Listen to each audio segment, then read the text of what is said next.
Hi guys. So இன்றைக்கி video என்னன்னு பார்த்தீங்கன்னா, நான் ஒரு ட்ரேடிங் தான் என்னோடய ஃப்யூச்சர், இதுதான் என்னோடய கெரியர் அப்படின்னு நீங்கள் செலக்ட் பண்ணுறதுக்கு முன்னாடி ஒரு 4 விஷயத்தை கண்டிப்பாக நீங்கள் ஃபாலோ பண்ணி தான் ஆகணும்.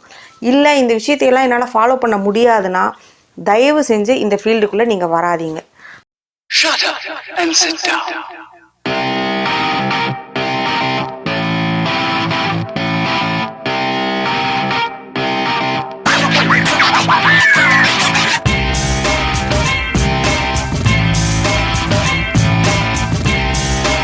நம்பர் 1 என்னன்னா கான்ஃபிடென்ஸ்.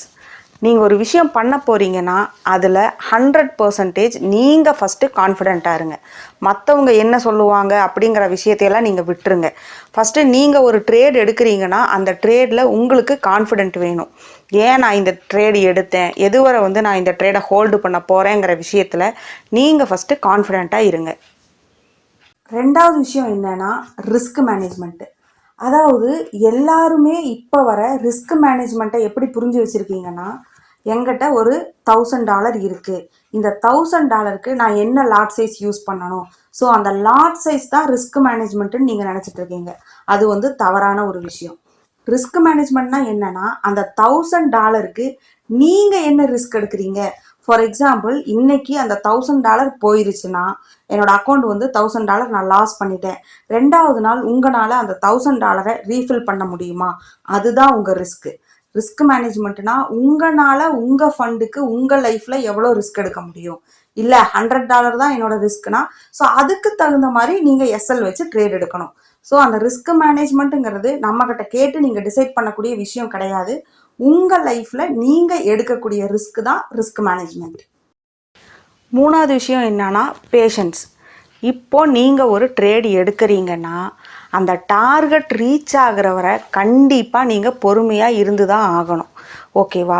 நம்ம என்ன பண்ணுவோம், ப்ளூ கலரில் வந்தாலே உடனே நம்ம அந்த ப்ராஃபிட்லேருந்து எக்ஸிட் ஆகிடுவோம். ஆனால் லாஸ் எவ்வளோ தூரம் போனாலும் நம்ம வெயிட் பண்ணிகிட்ருப்போம். ஸோ அது தவறான ஒரு விஷயம். நீங்கள் இந்த டார்கெட் வரை ரீச் ஆகும்னா அதுவரை நீங்கள் பொறுமையாக இருந்து தான் ஆகணும். அந்த பொறுமை இல்லாட்டி நீங்கள் ட்ரேடிங் பண்ணுறதே தவறான ஒரு விஷயம்னு தான் நான் சொல்லுவேன். நம்பர் 4 என்னன்னா, இது ரொம்ப ரொம்ப ரொம்ப ரொம்ப முக்கியமான விஷயம், எமோஷன்ஸ்.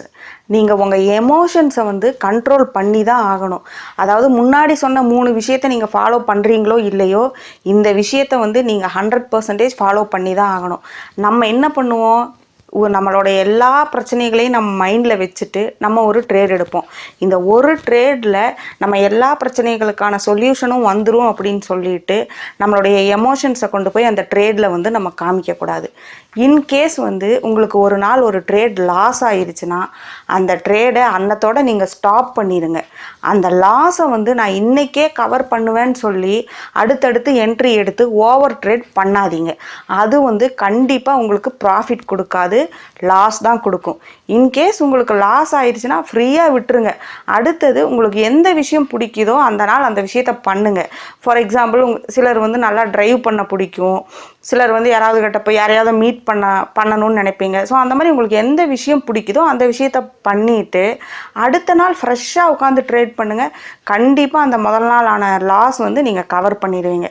இப்போ நாங்கள்லாம் பார்த்தீங்கன்னா, எனக்கு சாப்பிட்றது ரொம்ப பிடிக்கும்.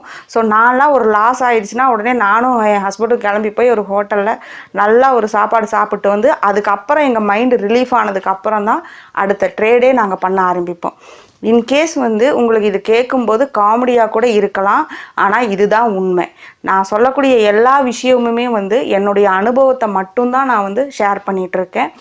ஸோ இந்த வீடியோ உங்களுக்கு ஹெல்ப்ஃபுல்லாக இருக்கும்னு நினைக்கிறேன். இந்த வீடியோ பார்க்குறீங்க அப்படின்னா பாசிட்டிவ் ஒரு நெகட்டிவ் என்ன கமெண்ட்டாக இருந்தாலும் கமெண்ட் பண்ணுங்கள். தேங்க்யூ. அடுத்த ஒரு வீடியோவில் நான் உங்களை மீட் பண்ணுறேன்.